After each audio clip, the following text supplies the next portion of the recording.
This is all wrong. I shouldn't be up here. I should be back in school on the other side of the ocean. Yet you all come to us young people for hope. How dare you! Boring. Boring. Boring. Okay, get into it. Don't tell us what we're going to feel. We're trying to solve a problem. Don't tell us what we're going to feel. I'm not telling you. Because you're in no position to dictate that. Remember what you're doing. You're in no position to dictate what we're going to feel.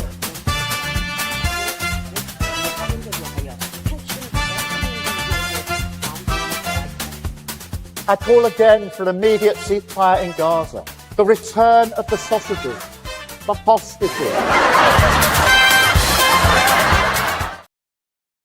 Greetings, one and all. Lembit Öpik here on Lembit Öpik Live on Unprecedented TV. And thank you if you've subscribed. Let's get this over with first. Please do subscribe to our YouTube channel. But Unprecedented TV, and if you can't find it, then put my name in as well, Lembit, Lembit. And then you will have no problem finding our station. We hope to win an award sometime. And that's the subject of the conversation today. Awards, press awards. What are they for?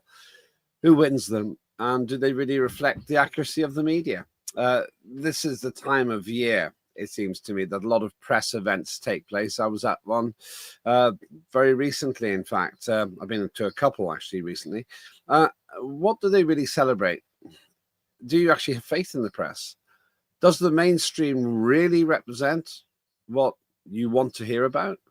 I've noticed as we've come on air that the British economy has shrunk unexpectedly. Well, no, it's not unexpected. It was predicted.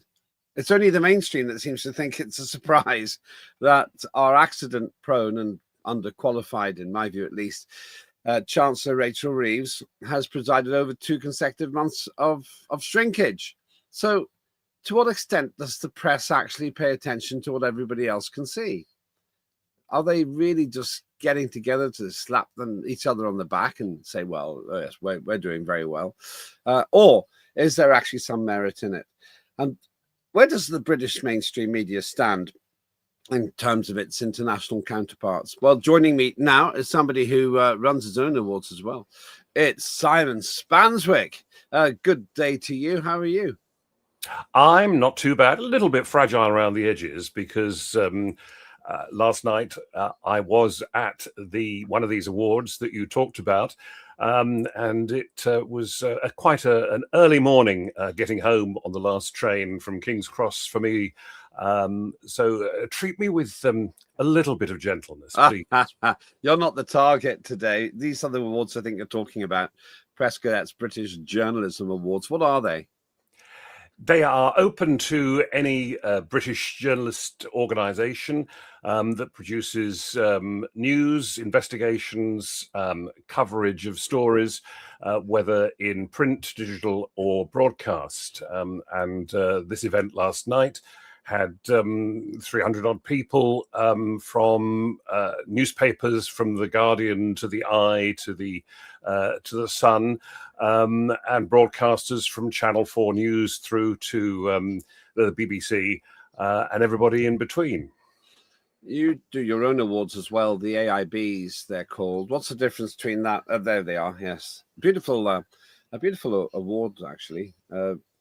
In my view, more interesting than a slab of perspex, but more like an Oscar, actually, but better. What do your AIBs do, Association of International Broadcasting Awards? They are for international organisations. Anybody can enter from New Zealand to Venezuela. And indeed they do. We get entries from about 50 countries. So whereas the British Journalism Awards are what it says on the tin for the UK press and broadcast industry, ours are for broadcast and digital across the world, and we get work in all sorts of different languages, and we've got a panel of judges who are spread across all 5 continents. So that's the difference. One's a national event and ours is international. We'll probably talk about them again in a minute. Let's get back to the British Journalism Awards then. Let's get down to brass tacks. To what extent is this just backslapping by journalists who tell each other how good they are? I suppose every industry has a desire to be awarded the best, whether your local baker is, or whether you are a broadcaster or press organization. So inevitably, awards are a bit of backslapping, and everybody being happy that they've won, less happy if they haven't.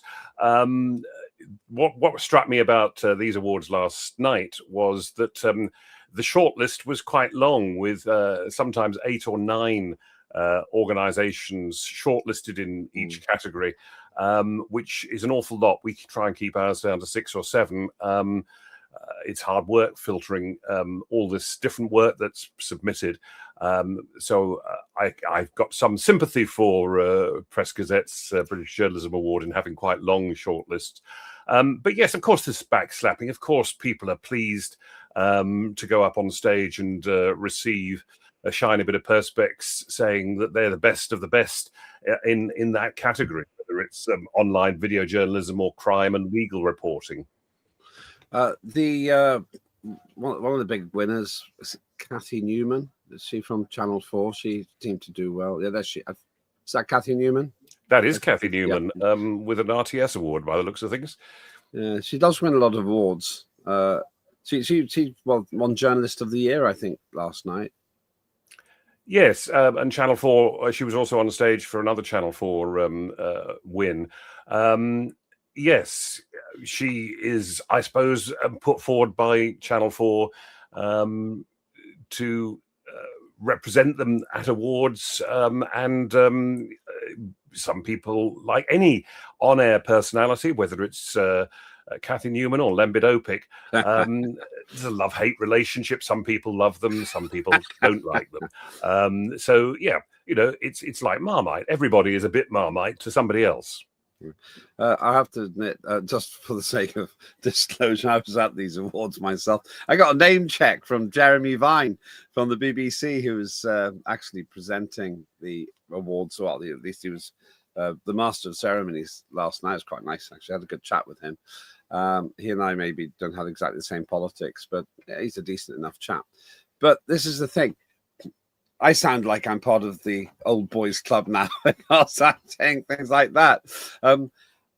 There could be those who watch unprecedented TV, for example, precisely because we're not as yet the mainstream. I always say we don't want to beat the mainstream. We want to be the mainstream. And they might be inherently suspicious of these awards because you've got Kathy Newman from Channel 4, you've got ITV, you've got BBC. And they all say things like, if you're watching this live, the UK economy shrank unexpectedly. There's nothing unexpected about it. Anybody who thinks Rachel Reeves is doing a good job is probably not really very economically minded. But even if I'm wrong about that, if you scroll through the mainstream media, and I know that these were the press awards last night, but still media of a sort, they all seem to say the same story. You get the same narrative about the Ukraine war, where all the mainstream media seem to want to support Zelensky and don't really want to put the Russian case. All the mainstream media tend to talk about a climate emergency. So to what extent is there a herd mentality in this sector where they don't really want to stand out? They all tend to conform to the mainstream. Well, I think it could be a couple of issues, one of which might be that, of course, forecasts are put out by various organizations looking at the state of the economy in this country, just as they are in other nations around the world. And if these supposedly respected forecasting organizations say, oh, there's going to be a growth or only a tiny little dip, and then it's proved to be completely wrong, clearly people will have reported the initial finding. Excuse me. And therefore, that's where you get the herd mentality, because if a major respected organization issues a statement, the media will pick that up and report it. But yet, I would say I've got quite a lot of authority on it because I run Unprecedented TV. I would say that we at Unprecedented TV would say the UK economy shrank just as predicted because we've got a useless chancellor. Now, you don't hear anybody really saying that on the mainstream media. I actually thought even the mainstream, even, for example, the British Broadcasting Corporation would have said Rachel Reeves has presided over a contraction when she promised growth, but they haven't said that. And I just wonder if, to an extent, when I go to these sorts of awards, there's a resistance to standing up to the state and to the establishment. Perhaps you're right. I suppose there is still some deference in reporters' circles about respecting elected politicians and their statements. Clearly, they get hauled over the coals all sorts of times with incisive questioning when they are doing the round of TV and radio studios after a big issue has come up. But I suppose there's still this slight respect for politicians. Should we have respect for politicians? You were one once.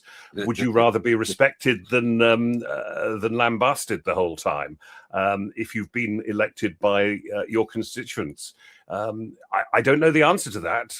Perhaps we should get your view, Lembit. Well, I'll give you my view. The television broadcast media, the area that you and the AIB focuses on, in my view, tended to be, in my opinion, more respectful than the written press. The written press was diabolical. I discovered that I'd lost, or my then partner had lost, a child on the front page of the News of the World. I lost Lembit's baby. There's nothing respectful about that. That's permanently damaged me. There's nothing respectful about what that disgusting group of charlatans did when a life was involved. So my opinion is that the mainstream broadcasting media is a bit more respectful, but the British press, I actually think, just live in the gutter. I really just feel that, and it's partly informed by the fact that there wasn't respect for me. I don't expect people. I don't think politicians should expect to be revered. I think that a proper media would be quite acerbic at times and quite critical. And I would agree that, for example, to take the Rachel Reeves example, she should be dragged over the coals. Her CV wasn't honest. She hasn't delivered any of her economic goals.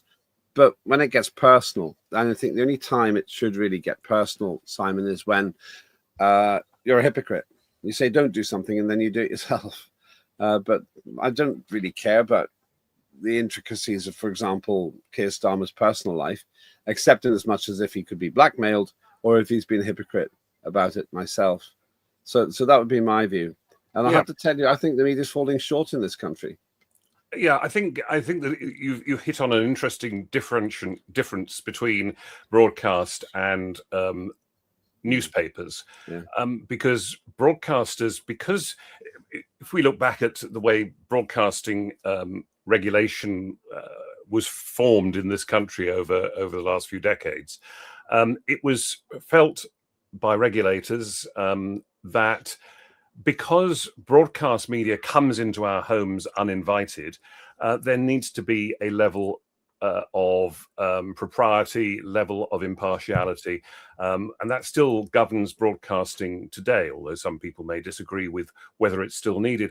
The difference is you went to a newsagents in the days when newsagents still existed and you saw all the newspapers. You could decide whether you bought a left-wing newspaper, a centrist one, or a right-wing one. That was your decision. But so therefore, the press didn't need to be regulated in quite the way that broadcasting did. Maybe that's a very old-fashioned set of arguments, but it was certainly the one that has shaped UK broadcast regulation and regulation in quite a lot of other countries around the world as well.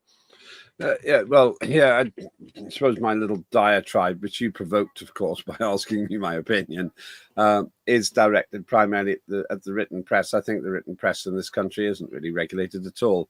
They pay for the regulator. And when I was treated absolutely abysmally a few years ago, so much so that I ended up in hospital with a stress-related issue, the regulator took the press aside, even though it was obvious that they'd broken the law. But nothing happened. And if I had £10 million, I could have taken it further and I'd have won.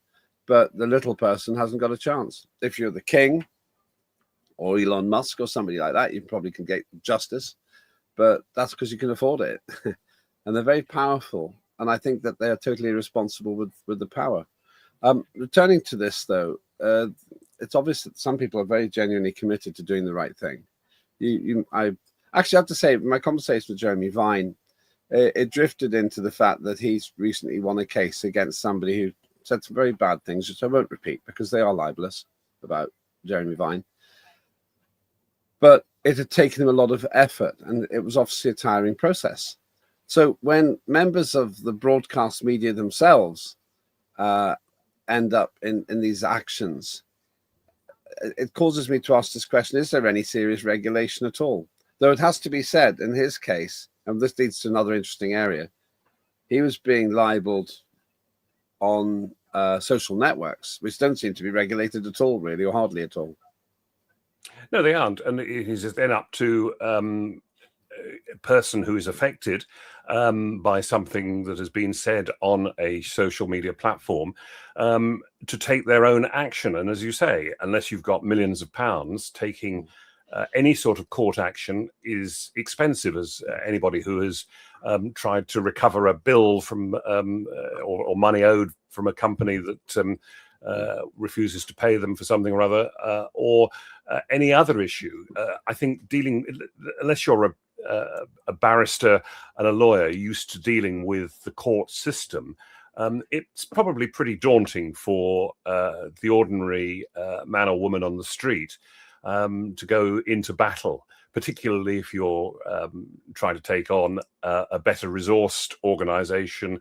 And then is it the publisher, is it the YouTubes or X that you should be suing, or is it the person because they've carried this material, or is it the originator of whatever claim has been carried on those platforms? Yeah, that's the issue for me. As I said, from my own personal experience, I don't have any faith at all in regulation. I've very rarely lost anything I've done. I'm sure I've always been right, but the system hadn't protected me. We'll come back to that in just a minute. You're watching me, Lembit, Öpik, here with Simon Spanswick, who's the Chief Executive of the Association for International Broadcasting. And we're talking about press awards, some awards which I attended, if you're watching this live, yesterday. Just a quick, interesting question, a cryptic question from Jade59. What's going on in Bulgaria? Is it another drive by the infamous NGOs, that's non-governmental organizations, to destabilize the government? Don't know the story, Jade59. I do go to Bulgaria a lot, and they seem to have a general election about every 6 months. So they don't need NGOs to destabilize them. They have them pretty often anyway. Before we go further, though, Tim Scott uncancelled. He is back in full form. He's the head of the Freedom Association, does some great reviews of news, which stand the test of time. If you go to the archive on Unprecedented TV and the YouTube, you'll find some great shows there as well. What's this?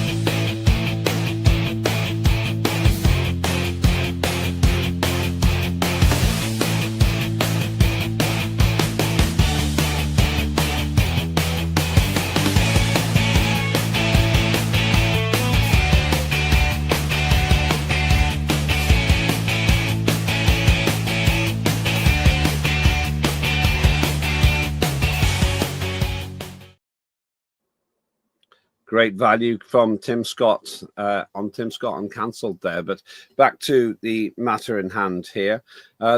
These awards, they celebrate what you might call, Simon, the traditional media, but then we've got things like X and so forth. And a lot of people, an increasing number of people depend on Elon Musk's X, for example, for their news. Now, there's a strength and a weakness to that. Everyone can be a citizen publisher, I suppose. But the downside is you're not sure how much you can trust what they say. Absolutely. And that's why I think it's very important to rely on multiple sources, particularly these days. There are all sorts of people that put stories up on X saying that this has happened or that has happened, which are subsequently taken by lots of people, but subsequently told to be completely proved to be completely false.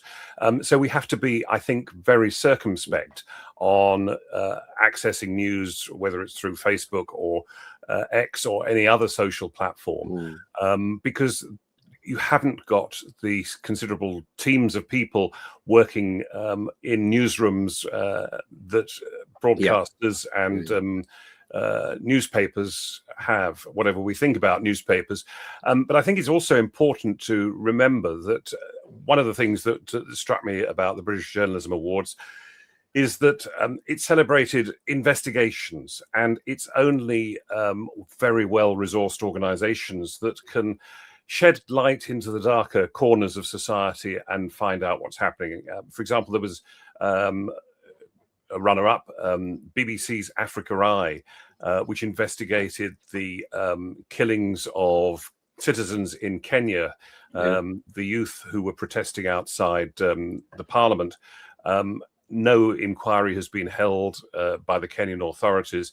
And the BBC's Africa Eye team did a forensic investigation to find, from hundreds and hundreds of press photographs and videos and social media posts of the protests, to find out who were the people responsible for the killings, where the army was obviously ordered to shut down these protests in spite of the cost. And you think of other investigations that have gone on into the PPE scandals during COVID that were undertaken by broadcasters and newspapers, or abuse in care homes or factory farms.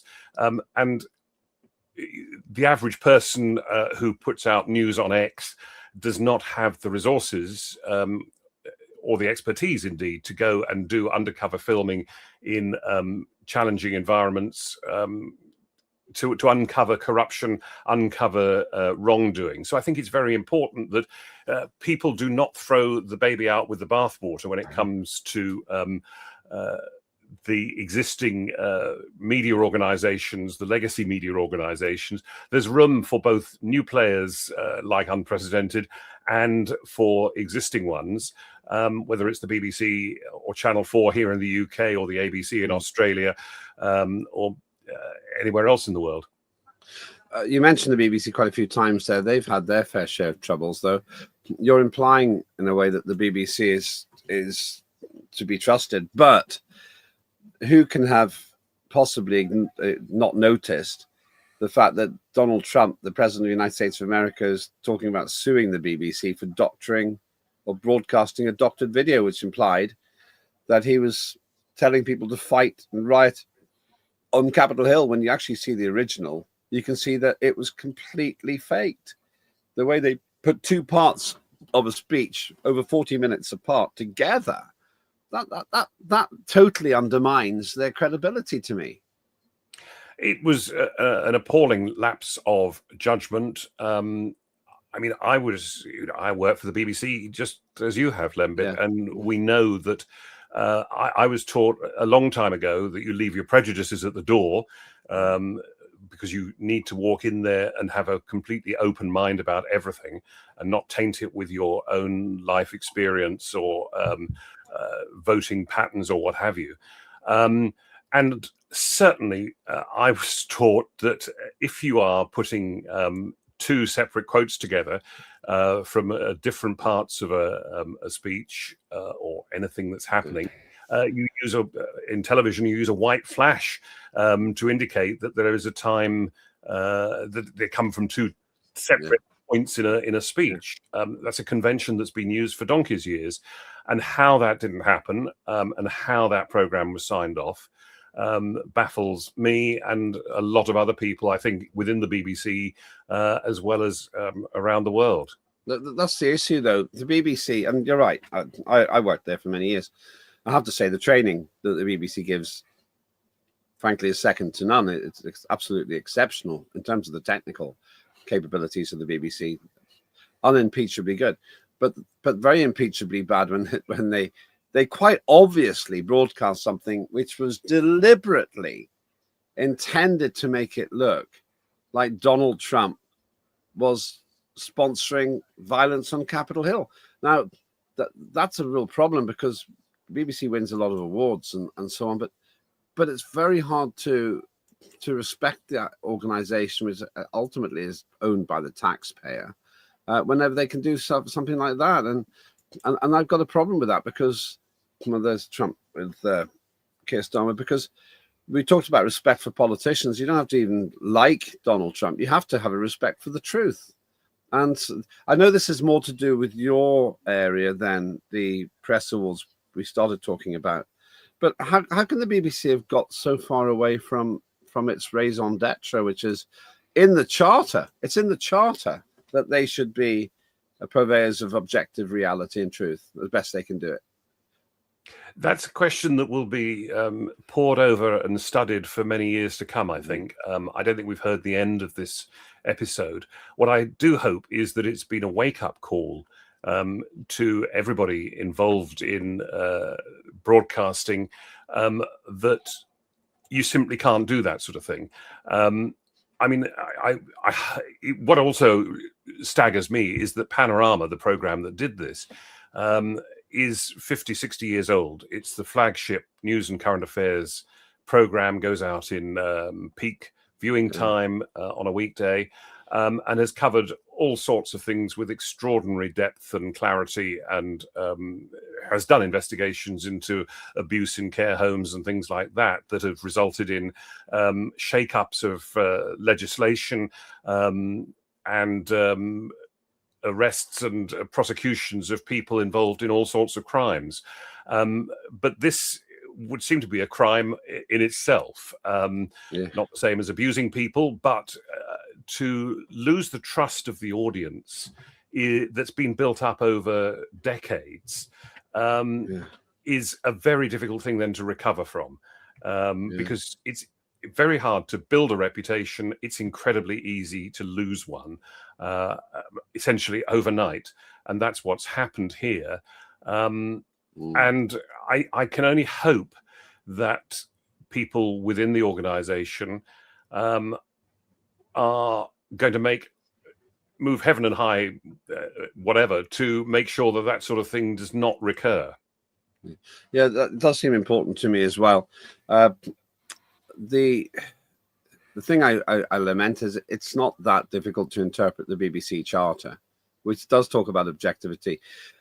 But wherever you stand on the subject, just from a value space, to make it look like the President of the United States was inciting violence. And they did it twice. They had it on twice, 2 different shows.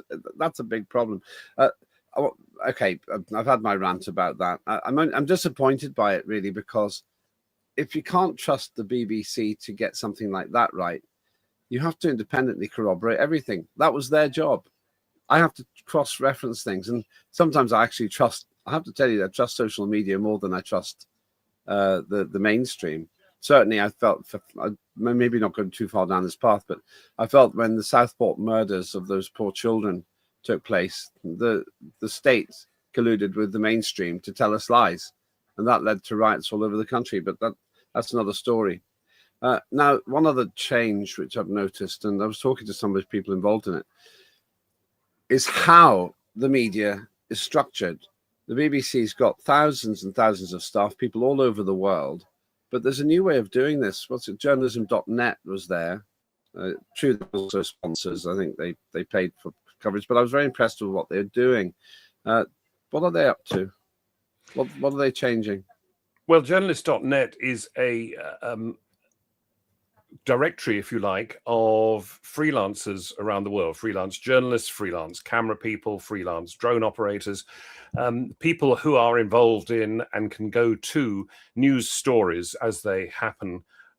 So they've got about 10,000 people on their books that news organizations can access to cover a story, because not every news organization has somebody in every part of the world. And this is a way of accessing talent, on-air talent, people who report news in different parts of the world. If there's an earthquake somewhere, a natural disaster, or plane crash, something like that, and for routine stories as well. Rather than maintaining an expensive bureau somewhere, you can call on freelancers. And one of the interesting things is we're working with journalist.net on an accreditation scheme for journalists who will have a sort of tick mark, if you like, after they go through some rigorous assessments about their capabilities and their work and their reliability and various other metrics that we're going to test them on, so that if you're working in a high-pressured newsroom and some story breaks and you need to get hold of somebody, you can look for somebody that's got the AIB pass tick mark and be pretty assured that their material is going to be reliable, honest, decent, truthful. That could spell the end of things like the BBC, though, couldn't it? The reason I'm asking you about this is because it seems to me a lot more sensible to call up a freelancer through this journalism.net thing in Fiji when there's a story you want to cover in Fiji once every 2 years, instead of having an entire bureau based there at British taxpayers' expense, or whoever it happens to be's expense, expecting them to dig up stories to justify their existence. And if this model works, that's going to even further drive the alternative and the nascent new media up, while these old organizations will look like overstaffed dinosaurs. There's still, I think, an argument for maintaining bureaus in important parts of the world. You need somebody in Hong Kong, Singapore, Taiwan to cover stories in East Asia, because you've got somebody that you can call up at a moment's notice, not just to do news programming, but also provide advice to crews going in to do other things, producers working on other output areas other than news. So having that base, I think, is still quite important. But the world is an awfully big place. And as I said, you can't have bureaus everywhere. And so your example of Fiji, I don't think there's any news organization, apart from perhaps the ABC in Australia, that maintains a permanent correspondent in somewhere like Fiji or many of the other Pacific islands. And therefore being able to access a freelancer to do pieces to camera, go out and interview people, report on politics, and Fiji's had its fair share of political drama over the past few years, is very, very useful. It's an additional tool in the news editor's arsenal, I think. I'm not sure it's ever going to supplant totally news organizations that have a big network of their own staff around the world, but it certainly can be a cost-saving benefit, and the ability to add to your coverage by having more people out there that you can rely on and call up at a moment's notice. So last of all, these awards, self-congratulatory to an extent by the sector, I suppose. Does the AIB have any plans to reach out to the new media, unprecedented, self-publishers, people who have hundreds of thousands of followers on podcasts? Absolutely, because we've always moved with the time. I mean, the AIB was formed when international broadcasting consisted almost entirely of shortwave radio stations around the world. Over the 3.5 decades that we've been going, clearly international radio has gone on a long fade out, and it's been replaced by television and digital platforms. So we've moved with the times, and as the industry changes, any organization like ours has to also adapt and respond to market forces, if you like, unlike certain chancellors. Yeah, I'm glad you said that. It implies you agree with me, but it only implies it. Anyway, carry on. Sorry. You might think that. I couldn't possibly comment.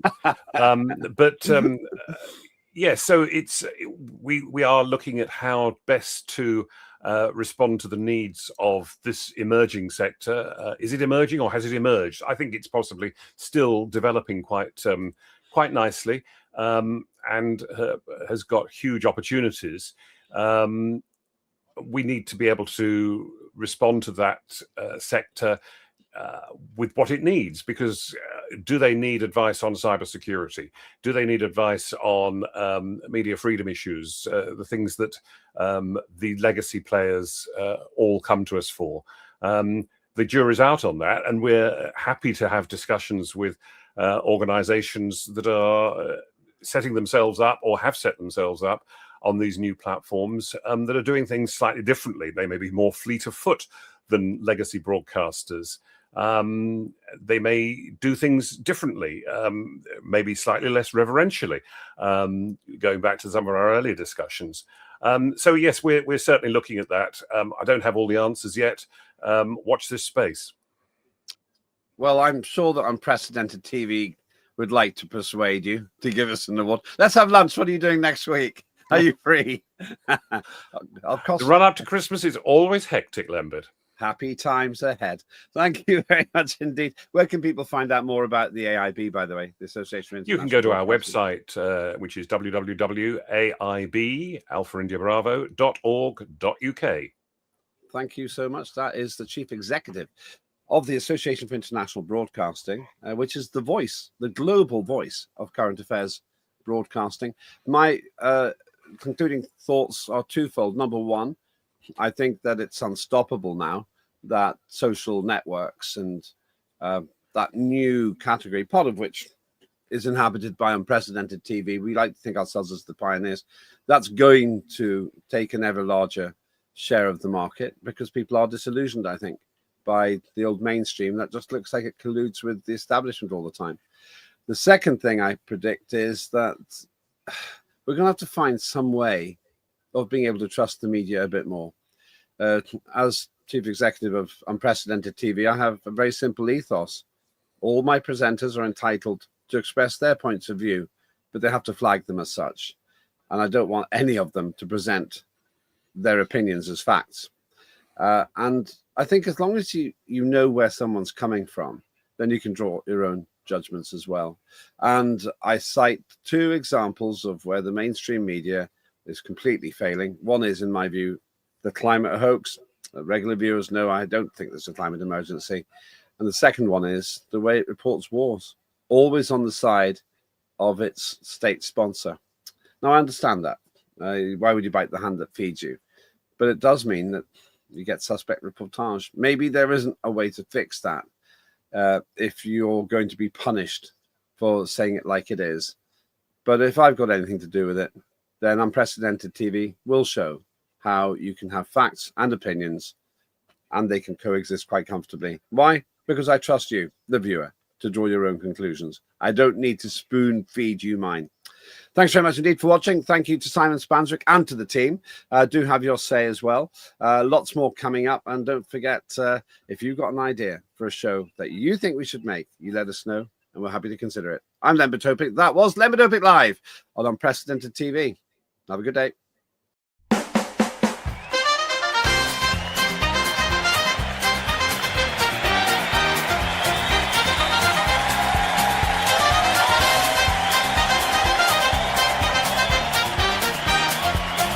Immediate ceasefire in Gaza.